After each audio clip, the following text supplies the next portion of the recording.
Thank you for joining us tonight. I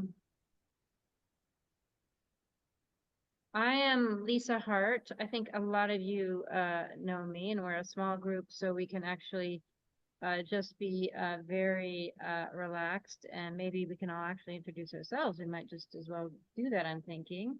I am with the LA Neighborhood Council Sustainability Alliance. What we're going to do tonight is talk about how to electrify our homes. And we're going to talk about the why and the how and the practicalities of it and resources for you and incentives and policies. And we will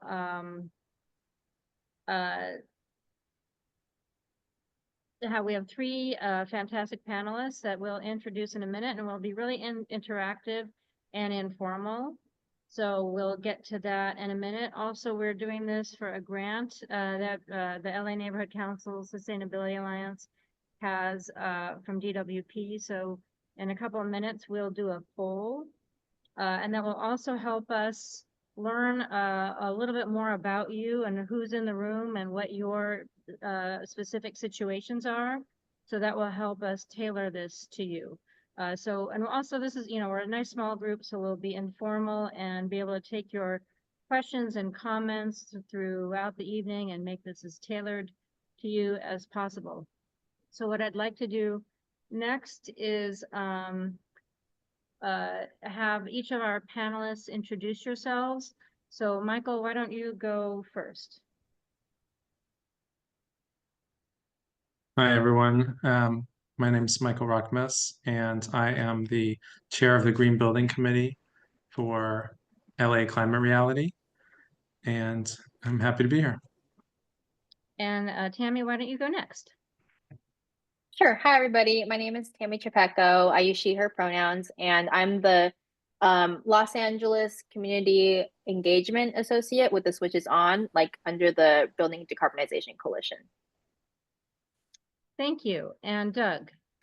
Hi, I'm Doug MacMillan. The accent places me historically from New Zealand, and I'm an energy efficiency enthusiast. And over the last 7 years, I've figured out how to electrify everything.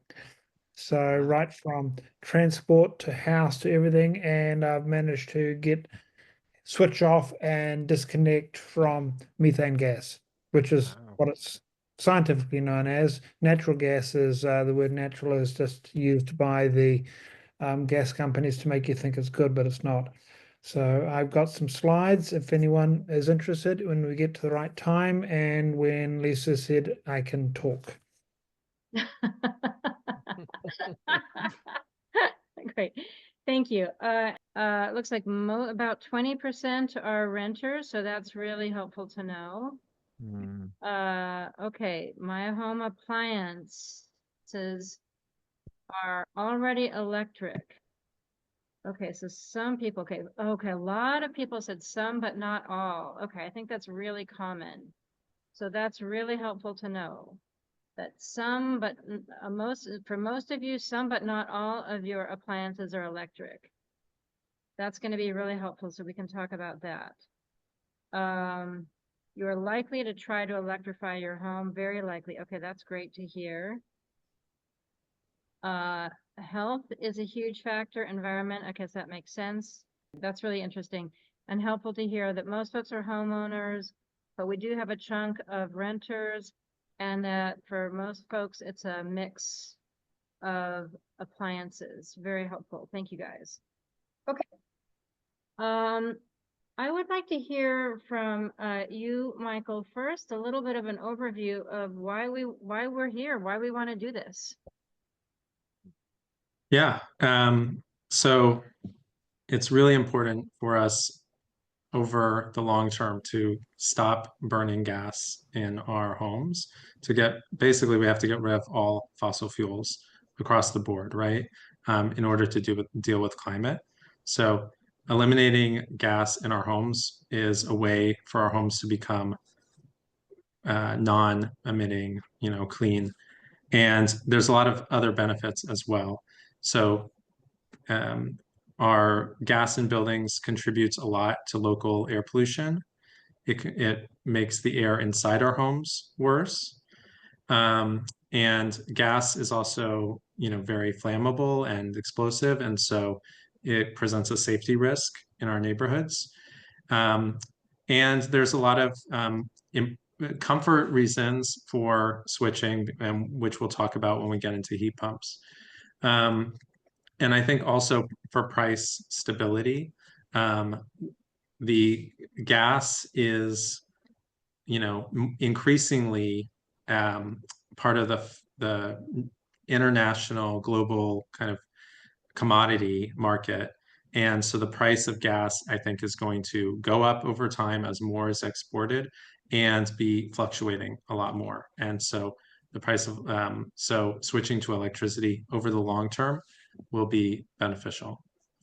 So those are all important reasons. And I think also, right now we're having this conversation in the aftermath of the fires that, destroyed more than 10,000 homes and killed more than 25 people.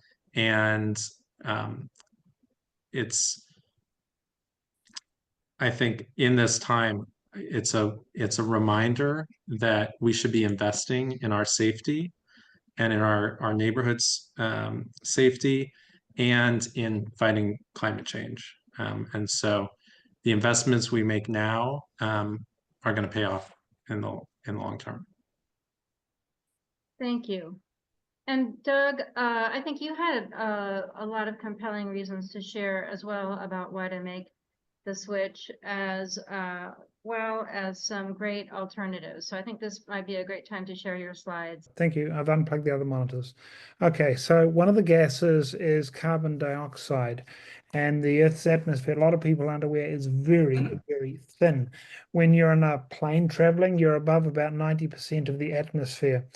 So the air outside, most of you know this, is healthier than the air inside your house because you've got outgassing from your carpets, your woods, all sorts of chemicals inside.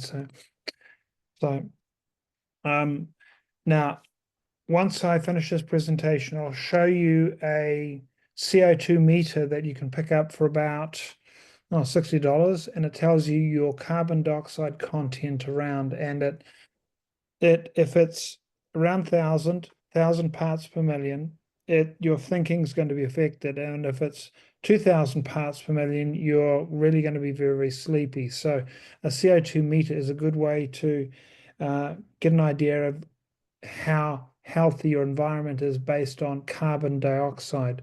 So how do you measure? There's a company called CO2 Meter, and they've got a lot of different meters that you can purchase, and that's an example of one of them. But how do you improve? Simple, open Windows. So there's the CO2 meter location you can get. So now I went from a furnace to a heat pump. So what I found was the furnace used electric power even when the gas was turned off to it, because it was really, really old, put in when the house was built around about 1956. And I removed it, gained storage space, and switched to a heat pump. So I put the air handler in the ceiling and the heat exchanger outside, and I used the ducting that was used to convey the hot air to convey hot and cold air. So yes, I use the same ducts for that.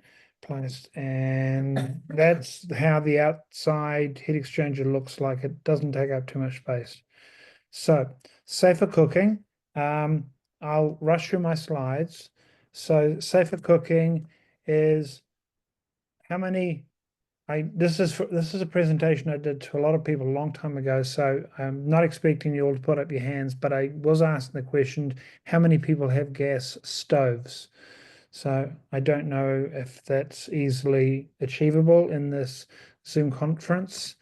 So as has already been pointed out, why are you burning fossil fuels inside your house causes CO2, brain fog, and NO2, which I think gas cooking has been implemented and implicated in up to about 13% of childhood asthma. I'm quite happy to be shot down. This is just from my reading. And natural, otherwise known as methane gas, has 30 times the global warming effect that CO2 has. So gas stoves are bad for you and for the environment. Now, here is a picture that of my induction cooker, and I'll run that past you again. What it's doing is I'm boiling some rice. I'm cooking it on a paper towel sitting next to an ice cube on the element.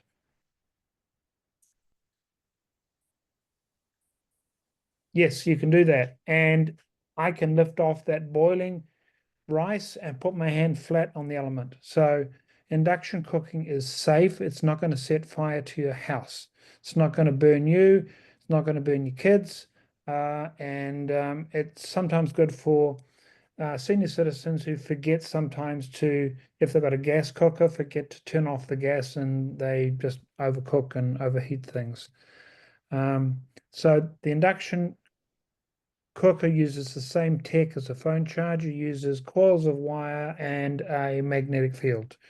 So the trick for induction cooking is a magnet has to stick to the bottom of a pot. If it doesn't stick, then it's not compatible with an induction cooker. So it's safer for kids and adults. And it's twice as fast. I'm a data guy, so I boiled an amount of water on a gas stove and also boiled the same amount of water on an induction cooker, and the induction cooker was able to heat the water twice as fast, and it doesn't put heat into your environment because it's very efficient. The energy goes straight from the coil under the element straight into the base of your pot. So excellent heat control. It is wonderful for doing things like cheese fondues and for doing things like chocolate coating fruit. It's very, very precise heat control. Now, I said that let's look at that again, but I've already played I'll do it again because it's fun. Right. Is that? And better water heating. I'm a physicist, so this interests me. Heating water takes a huge amount of energy. So it's probably one of the biggest consumption of energy in your house, which is to heat the water that you have. So calculations I've done, when I had a gas cylinder, the pilot light uses about $150 worth of gas per year just to keep the water warm. So that's if you just do nothing, just have a gas cylinder. But the newer technology, and I see from the introductions here that someone who already has, other than me, has installed a hybrid electric water heater. There's the picture of it there. It consists of the bottom portion is electric and the top portion is a heat pump. Now, if you don't think that you have a heat pump in your house, think again, because you all have a heat pump in your house. It's called a refrigerator. It pumps heat from inside the fridge to outside. So what the heat pump water heater does is it moves heat from the atmosphere into your water. And it uses about 1/4 the electric power than a standard electric heater does. Now, when I first put this in, my plumber and electrician had never heard of it before. From the last presentation to this one, Rheem have introduced a 110 volt hybrid electric water heater that doesn't require 240 volts. So heat pump with electric backup, like a fridge, but in reverse, saves a lot of money, doesn't generate CO2, very efficient, and Rheem performance. You can just do a search for Rheem hybrid water heater, and it saves a lot of money. Okay, so that's my very quick list of slides that I had, and I don't want to bore you anymore, but I'm quite happy to answer any questions that may turn up throughout the rest of this conversation. I had a question about heat pumps. Given some of the concerns about, it was interesting that you said about air quality, because you think that air quality outside given the current situation in LA, it might be worse than on the inside. But when you are on the inside and you have the poor air quality on the outside, do heat pumps filter the air? That's one question I have. Well, my system has HEPA filters, so the answer is yes. During the fires, I had my heat pump just on air circulate. So just so that it would catch any particles that were inside the house, and I kept the windows closed. But apart from the unfortunate fire circumstance that we had, my statement of the air quality outside being healthier than inside is generally true. And Anne, I saw you had a couple things in the chat. I didn't see everything you were saying, but why don't you chime in? I've heard from many people that you can touch the electric cooktop right after you're done cooking, like you just put your hand right on it. But when I had one, it had a message printed on the cooktop that said this thing can get hot because your pot is sitting on it, which is hot. And the heat will transfer back from the pot to the cooktop. So I wanted to get some clarification. That is correct. But it So you won't be can't hot put- enough to burn a piece of paper, for example. By comparison, it's still much, much less. Yeah, If so the- I have an induction cooktop, and Tammy, I don't know if you use one at home, but okay, Tammy uses one at home. And I actually haven't experimented with this too much, but you can, I mean, it sounds like you have one or had one, and I mean, you can touch it and feel. I mean, it will be hot. I mean, so like if you left your hand there, that might not be the smartest thing in the world to do, but it is so much less hot that you can touch it. And you won't, I mean, it's just so much less hot is probably the best way to put it. Like the way Tammy described it, Tammy and I have been running around the city doing induction cooktop workshops lately. So I think the way you put it, Tammy, recently was you don't want to leave your hand there. You can totally touch it. Yeah, I think your birds and if they have quick reflexes, like they won't have any damage on their little hands, their little talons, the way that they might even if they had quick reflexes, if they landed on like the metal grate of a gas stove, like those get really, really hot and they take forever to cool back down. Same with if you have an electric stove with the coils. I feel like those actual coils get really, really hot, right? Because of the actual things that create the heat. But for the induction cooktops, they have to have those warnings for everything, right? But I would say, in my experience, you can place your hand, and the hand is very sensitive, right?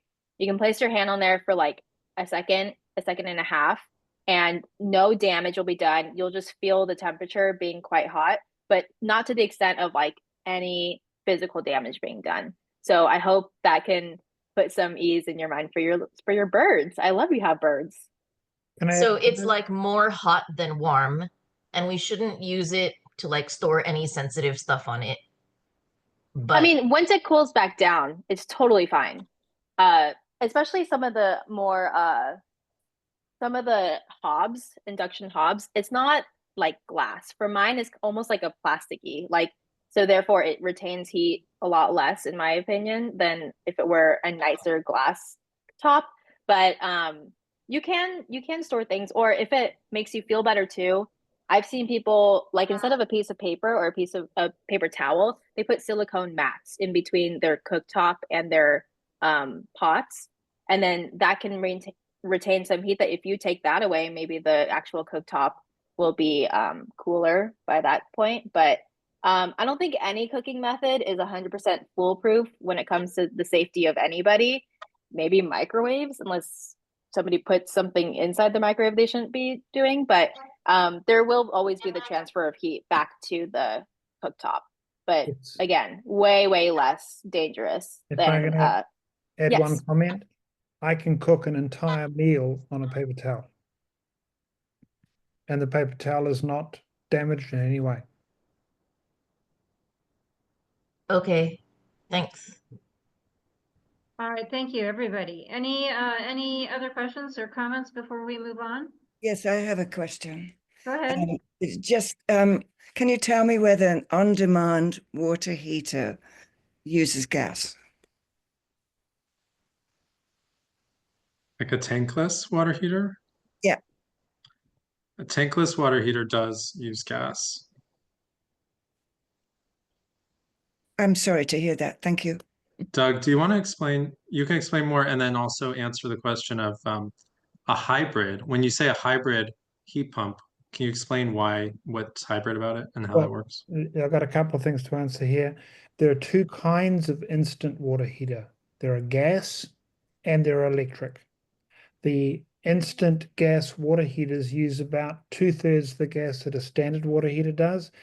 And you can get an instant electric water heater that requires more electric cables and higher current cables. Because I put one into the house, I examined that. I've been through about 6 different kinds of water heaters to get to the most efficient. So I hope that answers your question, that there are two kinds of instant water heaters, but I chose not to go instant because I wanted to go away from gas completely. I did, as I said, tested out an instant electric water heater, but I ended up with the hybrid water heater because I could run that off the battery packs that my solar panels charge. So I chose, it was low enough current to run off the battery. Now, because I've been talking a little bit, what was the question about the hybrid water heater? Well, just I think it might sound to people like it uses gas, but hybrid in this case doesn't mean gas, right? Can you explain that? Correct. Hybrid means it's a combination of the bottom portion of the picture that I showed you was an electric water heater, and the top portion, which is about same diameter as the cylinder, which is actually smaller than a gas cylinder, but about 18 inches in height, that is a heat pump. What it does is extracts heat from the air and moves it into the water. So there is no gas used at all. It seems like cooks, whether they're restaurants or personal cooks, seem to have a preference for gas. And I just wondered how much we can help influence cooks. My daughter is a case in point. She has a house and she wants to put, we've had a little battle over because I want to electrify everything, a new house. And she has a very strong opinion about using gas. And here I am a climate activist and I can't convince my own daughter. But anyway, I have convinced her, but she's not happy about it. And I can imagine restaurants would be a big audience for this, and maybe there's a lot of need for influence there about the benefits of this and whether it's just as good as gas. Anyways, I'll say one thing. We have, if I can get to it, I always have trouble multitasking, but I have a couple great articles on our website about the marketing that the gas industry has done. So I will try to get that page in the chat if I can. But if somebody else wants to talk about that. I definitely can. I think I definitely can. So I'm gonna go into this in my portion, but Eugenie, I totally relate to you and your daughter as both a climate activist and a foodie, as I self-proclaim that I claim it. Yeah, I was raised thinking that gas was the best. I watch Food Network, they're all cooking on gas, right? But yeah, one thing that the BDC does and the Switches On initiative that I'm a part of does is that we have one, like I commented, the Chefluencer program, where we actually incorporate both the restaurant world and climate when we are talking to professional chefs about getting trained in how to speak and do cooking demos using induction stoves, so they can show other colleagues in their restaurant fields and other professional chefs who work in kitchens that induction is actually super great. It is safer, like we've been saying. It keeps the kitchen much cooler. I like to tell people, I'm already getting ahead of myself, but I like to tell people, if people watch the show The Bear, that would be a very different show if those kitchens were induction. people be less agitated, less angry at each other, burning themselves less. And that show probably wouldn't exist if that kitchen was induction. But yes, we have a great chefluencer program that I dropped the link to if you want to learn more about that. But it's very like chefy people are very insular, if that makes sense. They like to have their own community. So outside of that, for home cooks like us, the Switch is On also has an ambassador program where volunteers who know and love induction, they can host house parties to show their friends and do cooking demos and show the benefits of induction. And we give them a stipend to offset the cost of like the groceries that go into these house parties. I will totally go into this later, but I love that question. And it's very, very relatable. Okay, thank you. Yeah, I think I found the right page, so you can check that out for, and maybe that would help convince your daughter, because the reason, some of the reasons that we think or have thought, I mean, I was one of them, I thought gas stoves were better, are because of some really savvy, sophisticated, insidious marketing tactics that the gas industry has used on us. And once you open your eyes to that, I think you stop buying into some of this. Michael, I think it's time for us to talk about some of the policy changes that can help us move forward and help us electrify. Yeah, thank you. So, you know, I know we're all here to talk about kind of electrifying our own homes, but I did want to share that there's some at the South Coast Air Quality Management District, which is an organization that is basically required by the federal government and the Clean Air Act to come up with policies to clean up our air, which and covers the region of LA County, Orange County, San Bernardino, Riverside, huge area, huge population. And they're supposed to be setting policy to clean up our air. And our region, which is covered by this air district, is some of the worst air quality in the country. And so one of the policies that they've had over the long term is to regulate emissions from gas water heaters and gas furnaces. And they are now have a proposal that they're working on, that they're going to have a vote on in May, right now is scheduled, to set a new standard of zero emissions for nitrous oxides from these gas water heaters and gas furnaces.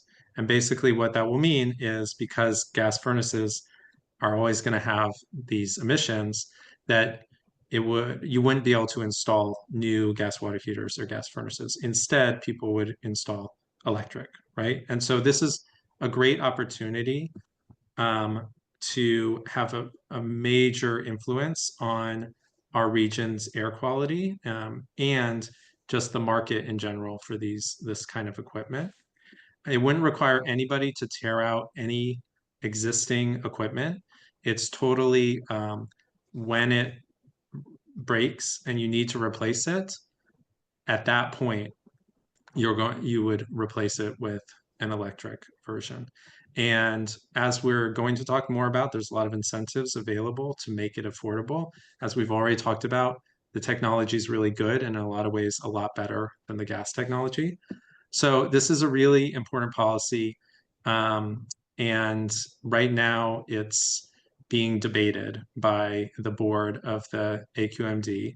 And so I want to just let you guys know about it and share a couple links so you can get involved and help. It would be great if everyone would pitch in to help get this over the line. So I'm going to put in the chat a link to the LA Climate Reality page where you can fill out a form just to get on the list to be updated on what's going on there and opportunities to advocate for it, and a Sierra Club petition that you can sign later in favor of these rules. So just putting those in the chat now.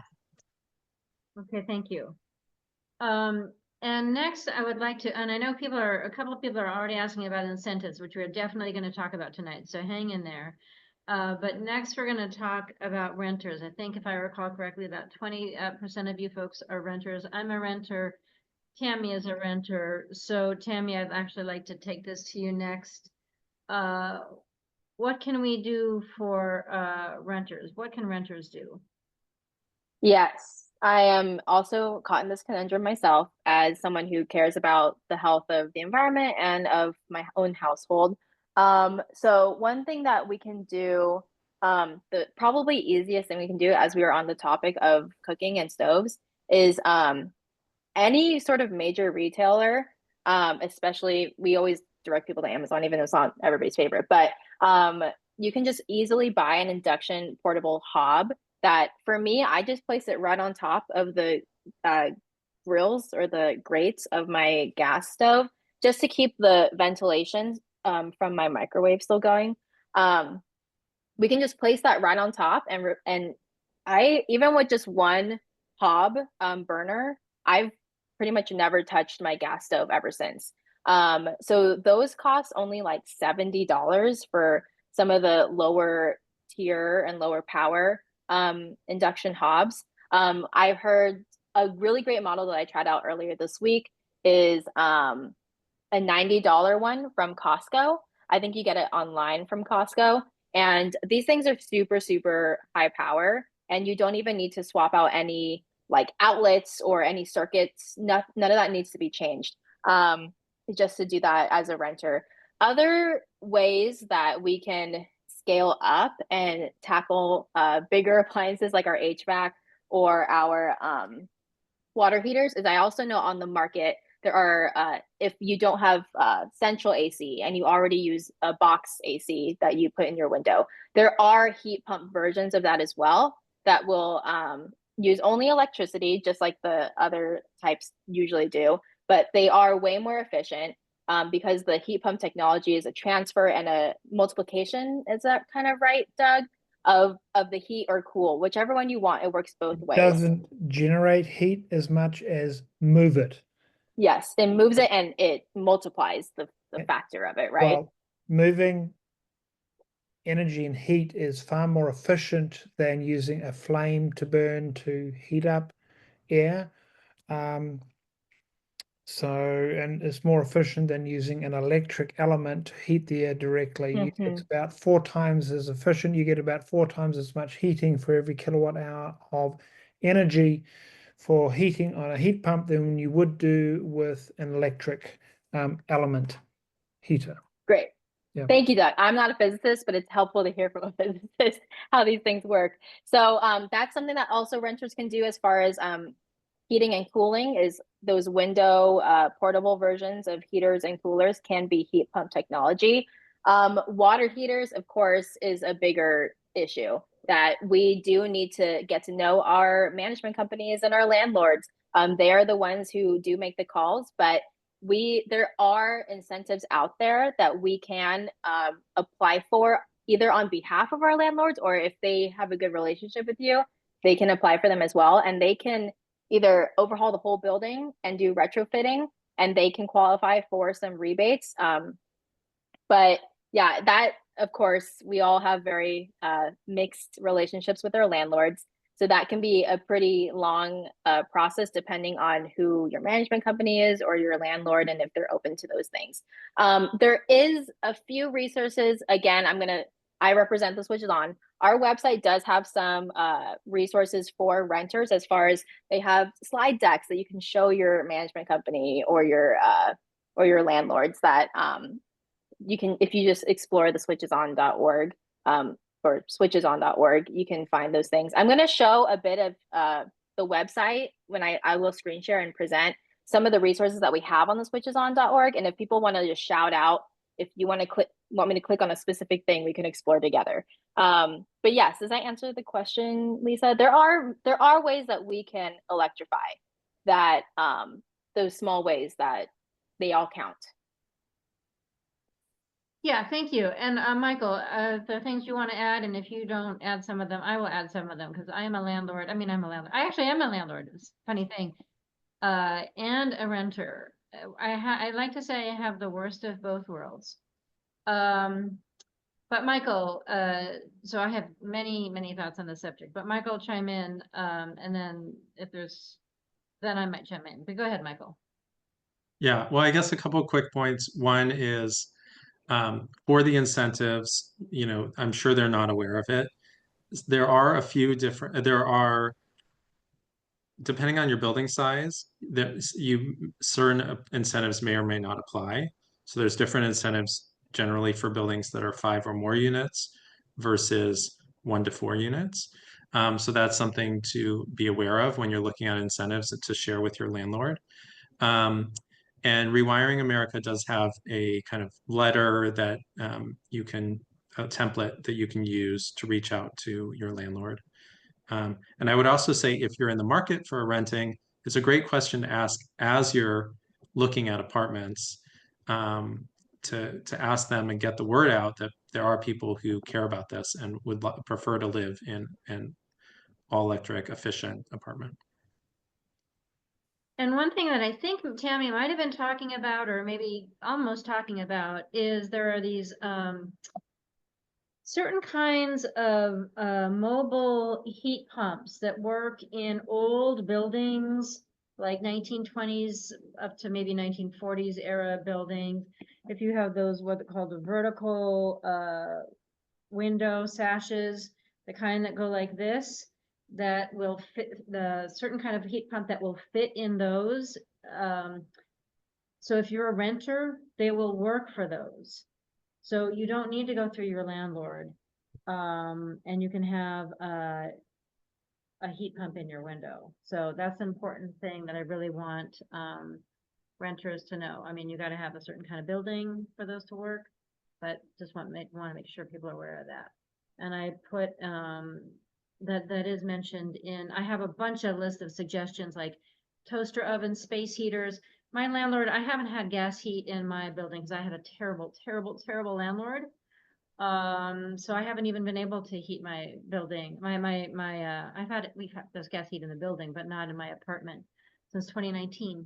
So I use electric heaters, which I'd rather use anyway. So, and like microwaves, toaster ovens, electric tea kettles, which heat up water like that. All kinds of ideas. Okay, people really want to know about the incentives. So let's see, where are we? Let me go through. We're getting close, folks. Okay, I think we're at the point where we get to talk about, we're not quite there yet, you guys. We're close. We wanted to talk about some practical things like, and Michael, I think this is where I wanted to ask you some things. Like a lot of people wonder, like, do I need to upgrade my panel? That's one of the big questions that comes up for a lot of folks. So Yeah. Michael, can you talk about that and other practical things like that? And Doug can probably weigh in on this too. So this is probably a good question for Michael and Doug. Yeah, a lot. So there's 2 parts. The one is just wiring to make sure you have the right outlet, and the other is the panel size.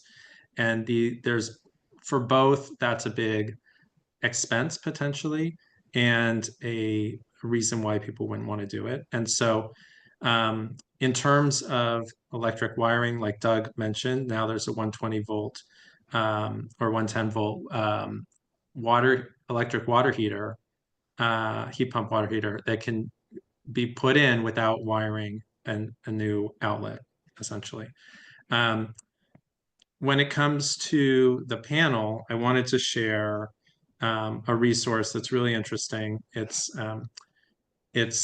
called Watt Diet, and I'm just going to share my screen really briefly. And it's also on our website, you guys. I just want everybody to know that our website might be a little dense and a little bit busy feeling, but probably everything that has been shared tonight is probably on our website, just so you know. Okay. So are you seeing my browser window? We're seeing the cool picture that says a few thoughtful selections can save you Yes. $1,000. Perfect. Okay. So so if you have an older home with an older panel, it may be, it may be kind of quite full at this point, and then you want to electrify. and let's say you're switching your gas dryer for an heat pump dryer or electric dryer, the electrician may say, well, there's no space, or somebody may come and tell you there's no space. So this website, which is on Redwood Energy, but you can just go to the Neighborhood Council Sustainability Alliance website to find it. Sorry. What? I'm just amused and grateful that that's what you said. Oh, okay. Yeah. So you can get to this link. And basically what they have is a few strategies where they point out that you're not always using all of your appliances at the same time. And so if you have, let's say, an EV and you have an EV charger, you could also have your stove combined using a power sharing tool that will prioritize the stove. And so when the stove needs the power, it will pause the EV charging. And then it will turn the EV charging back on when the stove doesn't need the power anymore, So they have a few different examples. Here's an all-electric 100 amp home, and they kind of show where they're combining things. So they have, well, here's a hybrid heat pump dryer that's using the same outlet for the washer and dryer. And let's see, what I want to point out. There's another one here. Okay, here's where they have it. So automatic circuit sharing between the dryer and the water heater, for example. So the heat pump water heater doesn't need to be really working hard heating water all the time, because water stores heat and it's insulated. And so it can heat up at times of day that are where electricity is less expensive, or where you're not using the dryer, for example. Same with the EV charger. So these are ways that they're very useful to save a few $1,000s basically, and avoid a panel upgrade. And so in a lot of cases, you're going to be able to avoid a panel upgrade if you try and use these kinds of strategies. Okay, thank you. There are some questions in the chat I want to make sure we get to. The first one I saw is from Eugenie. A great question, but that might not be the first question there was. Oh, wait. Is LADWP the sole source of incentives? Okay, we're going to hold off on the incentive one. Sorry. Gonna keep you guys in suspense. Are there any efforts to influence landlords directly about some of these changes other than from renting? Not that what I'm aware of. I will tell you, as an electric vehicle driver who has had a lot of tension with my landlord about that, there is a law, and we're working on changing this, very slowly working on changing this in LA. There is a state law that says if the landlord has 5 or more parking spaces, she or they is obligated to work with the tenant to accommodate a charger. But I don't know of any comparable laws regarding this, but that's an excellent question, and maybe we need to do some advocacy around that. Do solar hot water heaters work in California? Well, that's an interesting question. I know nothing. I can answer that. Okay, go for it. I had one a long time ago and found there was a panel that sat on the roof. It heated 40 gallons of water, and it proved to be unreliable because the water quality eventually put holes in the copper pipes. So when I went to full solar on the roof, I removed the water heater, the solar water heater, and ran fully electric plus battery plus the hybrid hot water heater. It was more reliable. Okay, thank you. And then from Lorraine, what is the I think this is for you, Michael. What is the automatic sharing circuit exactly? There's prioritized circuit sharing devices, and I don't know too much about them. I'm not an electrician, but they're devices that you can install kind of in between the panel and the the outlets basically that will allow you to prioritize one over the other. And then they have the technology inside them, I guess, to to make sure not to overload either, and to kind of and not to overload the panel. Can I add into what you've just said there, Michael? Yeah. For example, I mean, that's a good idea to do the power sharing. And typically you'll charge your electric car between, let's say, 9 p.m. at night and about 6 a.m. in the morning when your power rates are cheaper. And typically those times you are not using your stove. So such a device has probably got some circuitry in there based on time usage. So it will know that over a certain time that you're doing your electric car, over certain times you'll be using your stove for cooking or your electric dryer, things like that. So yeah, so it will be fairly straightforward.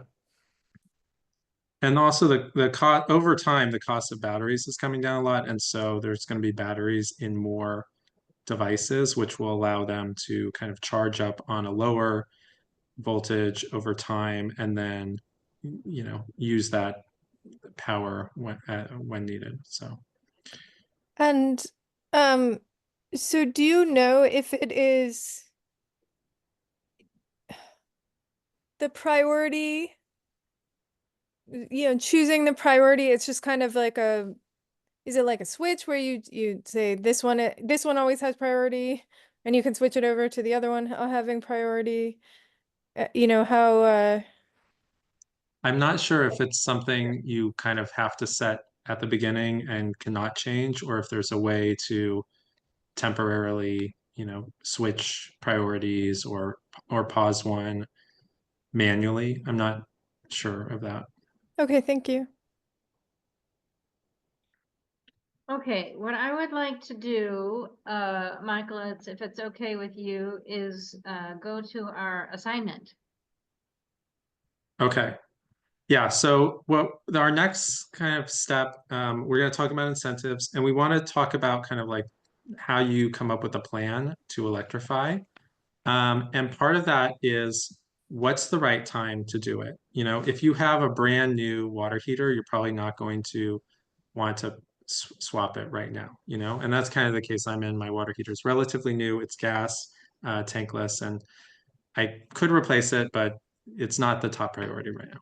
So what I would love everyone to do is maybe take a few minutes and figure out which of your appliances are kind of meeting that age where they need to be replaced. And you can try to figure out if you want to, you know, step away and quickly try to figure it out. I think I have some notes on this. Sorry, one second. So I kind of just looked up what is the age where things typically stop working. And so you can, if it's kind of at that age, that's the one that you want to think about replacing. And ideally, I think the ideal situation is you replace the equipment like the day before it would have died on its own, right? And if you wait until it dies, which is more typical behavior, then you may be at the mercy of whatever plumber you call, for example, what they're going to recommend, what they kind of like to install, and things like that. And if you need to do wiring or anything like that, you're not going to be prepared. So it's much better to kind of put a plan in place and start working on it before the equipment dies, but not necessarily with brand new equipment. So I'm just going to put this in the chat. This is kind of, a little bit rough numbers, but kind of like a furnace is likely to last about 20 years, but if it's older than 15 years, it's probably a good time to replace it. A tanked water heater might last 10 years. So if it's over 8 years, that's probably a good time to plan on replacing it. Tankless water heater, it looks like they last a little bit longer, so maybe 15 years. Stove, oven, maybe that a 10-year range. and a clothes dryer also about 10 years. And then of course, if you have a machine that you're not happy with, or it's making noise, or it's not doing the job the way really it should be, that might be a sign that it's gonna die soon, you know?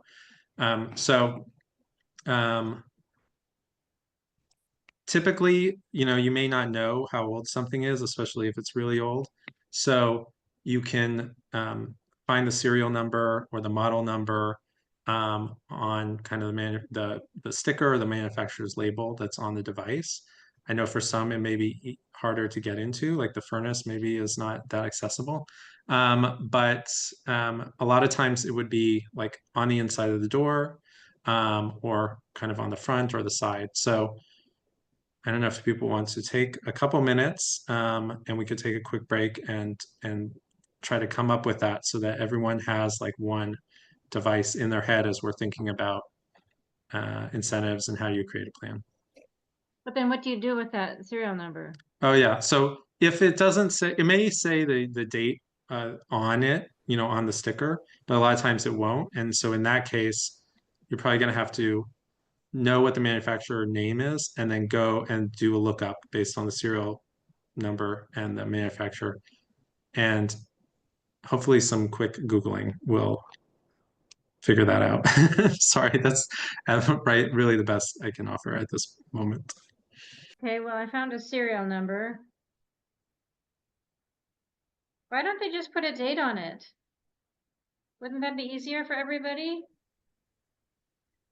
That would be, I think.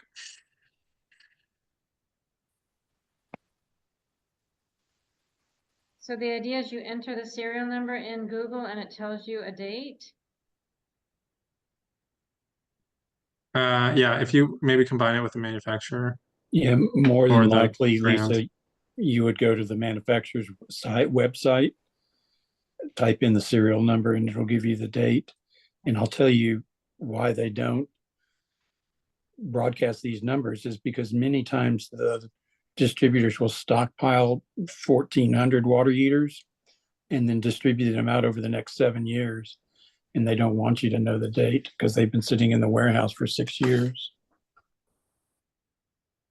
So it's not the date it was installed that is important, it's the date it was. Many made? times, Lisa, what they'll do is contractors will obtain their water heaters from a central distribution point, and those will be manufactured anywhere between 2014 and 2024. So you could be receiving a water heater that was made before your child was born. So it's just really important to do this checking, and because contractors, this is a game that's played at the contractor level, and many homeowners don't know this. But, okay, so I realize I don't know the manufacturer, but is what is important of the date it was installed or the date it was made? The manufacturer date lead is so critical because the electrical components, the hosing, the couplings, the gaskets, the grommets, everything on the water heater or the package unit will begin to degrade due to different temperature parameters and chemical environmental. And some of these warehouses are these package units are stored outside. They're wrapped in plastic, but they're exposed to the elements of nightly humidity changes and all of this stuff. So rust and degradation.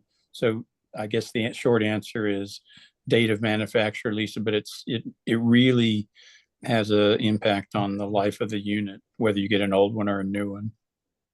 Okay, okay, so we're handing it over to Tami. Oh, look at Alrighty, that. can everybody share my, yeah, can you share? Can you see my screen? Yeah, so Yes. that thing is looking strange. Oh, it's like an active, it's like switching the text out. So it's going to be a little bit funky, I think. Okay. So I'm going to show you all the Switches On website, which is the initiative that I work for. So I'm a community engagement associate, meaning I'm very community facing. If you have questions or if you're curious about these things or have even events like this that you would like the Switches On to represent, please let me know. But I'm just going to quickly go over our website because this is kind of everybody's one-stop shop for your very first step on your journey to electrifying these appliances. So 3 main things that I want to show on the switcheson.org is our incentive finder, our contractor finder, and just it's a great platform to learn more about these appliances or how to even get connected with this. So the first one I'm going to show is the incentive finder. So one way that you can go once you jump on switcheson.org, I need to stop saying the switches on. Switcheson.org. When you go on here, you can either type in your zip code to find incentives or go to the incentive finder. If there are questions in the chat, maybe can somebody else read them out loud? And if you would like to interrupt me, or we can save them for later because I can't see the chat. So I'm just gonna I'll do my zip code right here. I live in Glendale, very high car insurance rates. So it'll pull up, it'll spit out a bunch of options for you just based on your zip code here. But you can filter down based on what kind of incentive type you would like, if it would be a rebate, a tax credit, financing, or even lending programs. Something that is super great is SoCal Edison does have a induction HOV lending program. It's a little bit limited right now, but I'm actually working with them to see if we can expand that program. But you can also filter by what type of appliance you would like to install. So let's say HVAC, heat pumps. Even if you're looking if you hear from a very specific source for this incentive, you can even find them here. Or you can do single family or multifamily. I hear a lot of the folks on this call are homeowners, so I'm assuming single family. So let's just say that you're a homeowner of a single family house and you live in Glendale. It will then populate a bunch of rebates. Can we say LA? I'm sorry, because I'm with the LA Neighborhood Council Sustainability Alliance. So please say LA. Also, my grant is for CD4. Sure. So what zip code should I use? You know what? I should have had one. Let's say 90027 because that is Great. CD. Thank you. Great. So let's say you live in 90027. You do single family and you are a homeowner. So here we are. There are 29 incentives that you could learn more about. You can click more, click learn more, or just start the process. Every single one of these is going to be based on your income though. What your income is relative to the, what is it? Average median income. Area median income. So everyone's first step will also direct you to, I have one here. Oh my gosh, sorry. All the toolbars are in the way of me seeing. One great way to look into how you qualify income-wise is going to NCSA. I still am learning how to say the entire name, Neighborhood Council Sustainability Alliance website. Lisa has made a great page that does sort of summarize all of these rebates, especially the big HERA rebate. Since for the home efficiency electric appliances rebate assistance program, it's confusing. I've Googled it many times. It doesn't really stand for anything. But on their website, they have a great summary of everything that I'm going over. If you want to just read it straight through rather than clicking through the SwitchesOn website. And there's also a great, which one is it? This chart.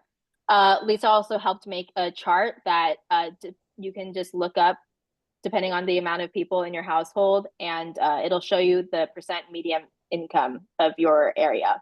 And if you're started on this chart, I've got to give Michael credit. He gave me a great start on it. Michael, great. Both of y'all. So this is one way to check if your income will qualify you for specific rebates because they are tiered based on your income. You can also do all this on the HERA website. I'm just clicking through my different tabs here. Another way to do your income check is, let's say, so Los Angeles. It's practically the same chart with a little bit less information. So anybody could do this though, even if you don't live in Los Angeles.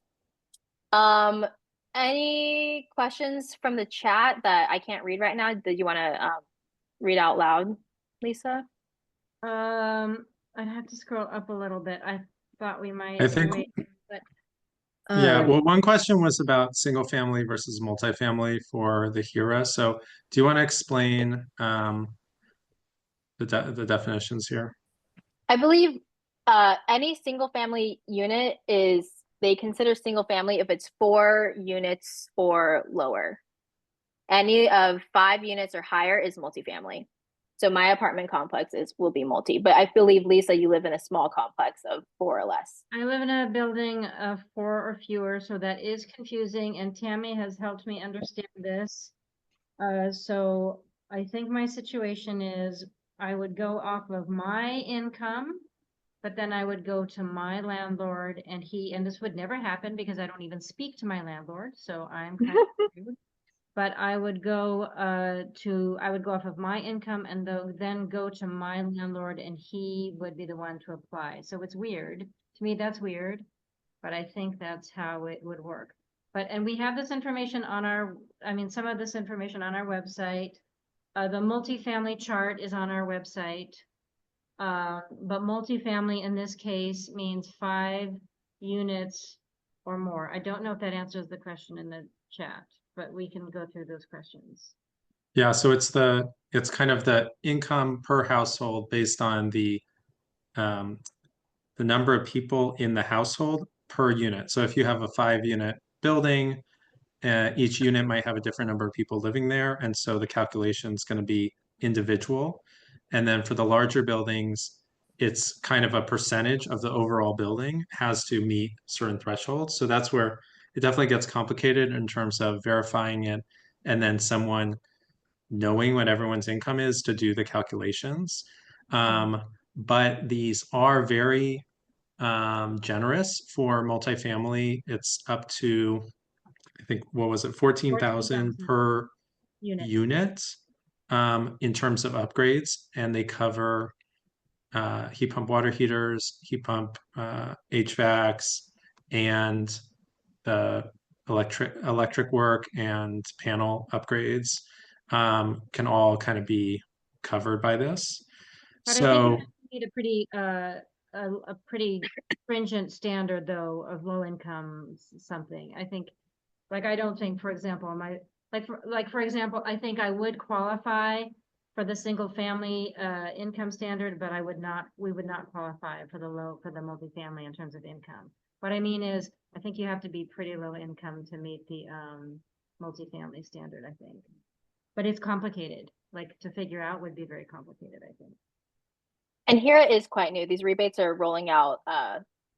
They've just rolled out at the beginning or middle of November. So everyone's kind of still learning. One thing that I've been told is that you can also go to if you're in the middle of this process and you have a very specific technical question when it comes to applying for these rebates, you can, I need to go back to the chat. Maybe someone can do it, but support at switcheson.org is a email address that you can send those more technical questions to.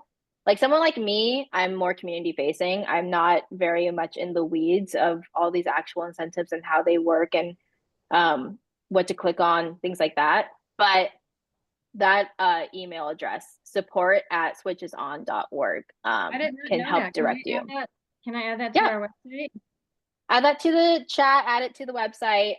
That's the email address that my colleagues have told me to direct people to when you have those technical questions. Also, I did find a phone number. I did find a phone number that I have not added to the website, but there's a phone number I found somewhere on here, on some here. Okay. And that might be a tech phone number, maybe. Sure. I'm not sure. I'm sure it but is. Yes. So that's the first step, is that you would need to be income qualified. One thing is that when you complete this process, it won't actually, you'll get a certification type thing, a verification of your income that you can then show to your contractor or your landlord to show them that you you are within the maximum annual income in order to get specific rebates, but it will not show your actual income. So like you don't need to show your contractor, I make exactly this amount of money every year. It'll just show and verify with them, because one very important detail with applying for these rebates is that you have to work with a certified and trained contractor.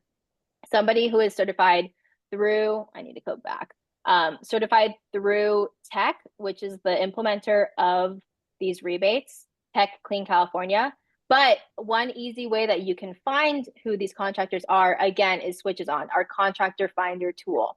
So we have a network of contractors who we know have been certified and trained to install these appliances, who know the stipulations around the rebates, and they're not going to try to like eke you out of making this decision. We know that the consumers, people care about going electric, but some contractors or installers may feel old-fashioned, may feel threatened from these new technologies. And if you're not using this platform, they might try to convince you otherwise, to keep your gas water heater, to keep your gas stove, because maybe they haven't been informed. But again, you can go here and find somebody who you know works within your area and is certified and trained in how to install these appliances. So let's say Tami, can I ask you a 90027. question? Yes. I'm sure everybody knows this, but are y'all national or is this California? The Switches On right now is we're hitting hard in California just because our legislation and our financial incentives from the IRA have been already doled out to California, when other states who have received funding from the Inflation Reduction Act, like Washington State and New York State, have had like made progress in this area. That's like for the Switches On, but primarily we work in California as the actual initiative, and we find that these states can really cause a groundswell of momentum towards electrification of our entire country. So that's why a lot of our resources and our efforts are in California, Washington State, and I believe actually New Jersey State, they're starting, and then New York State. So I just wanted to give this example because Yeah. I think it's helpful.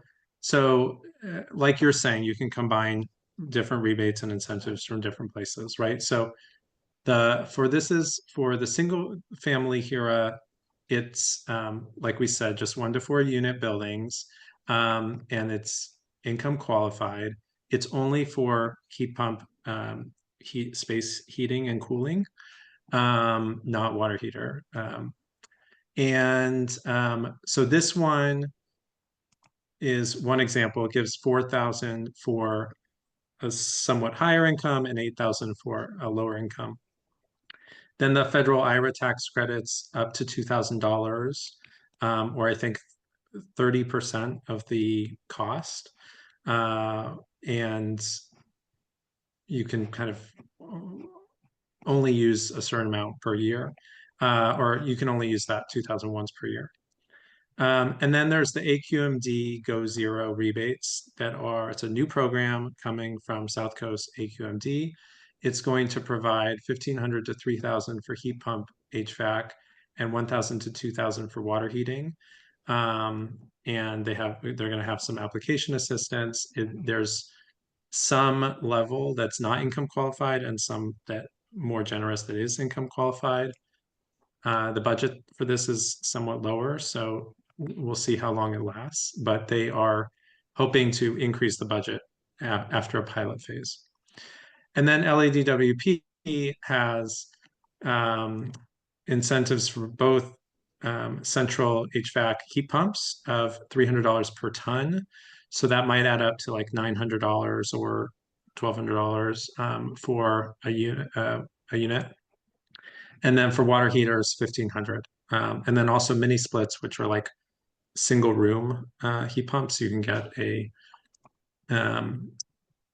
credit on that, so or rebate for that as well. Generally, they all have to be Energy Star compliant, so not all heat pumps are Energy Star, so that's something to check. So here's the example in the like most like a fairly generous case, but not necessarily the most generous. Here, $4,000, the IRA tax rate $2,000, LADWP $900, and go zero $1,500.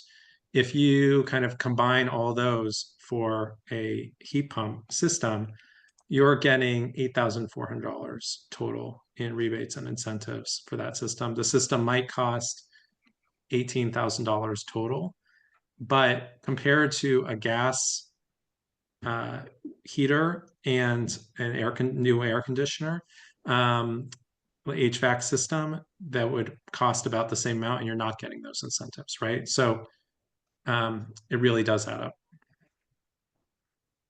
And I can send this out to everyone afterwards, so you have it. And it has some links that are hopefully helpful. Again, all this information is on Lisa's website, Neighborhood Council Sustainability Alliance. Well, this is not. This is my first time seeing this, but I really like this. Is a great example. So yeah, I would love it if you shared it. And then I know the question came up about the about Trump, right? So Trump wants to get rid of the incentives. Not all of these incentives are federal incentives, right? The IRA, the HERO money is from IRA, but it's already been allocated to the state of California. And so it's everything I've heard, it's very difficult for him to claw it back. Most likely what would happen is for the tax, the $2,000 tax incentive, they'll cut it off and they'll say, okay, well, we're signing a law. After this, you're not going to get it anymore. But it has to be debated, it has to be passed by Congress, and we have the power to influence that by talking to members of Congress. Some of the Southern California Republicans, may be swayable to fight to not do this, to not repeal this part of the IRA. So it's Does everybody know what IRA is? Okay. I don't know if anybody wants to give their opinion on on what Trump's going to do. I think yeah, Lisa, I don't know if you want to. Well, we're over time, so I want to be respectful of people's time. But I think we've hit most of the things we wanted to hit.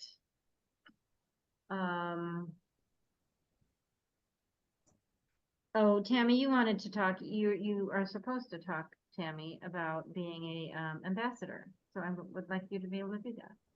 Sure, really quickly, y'all. Especially for folks like Eugenie, when you're like asking, how can we influence? How can we influence? One way that we like to influence people and that we found is through marketing strategies.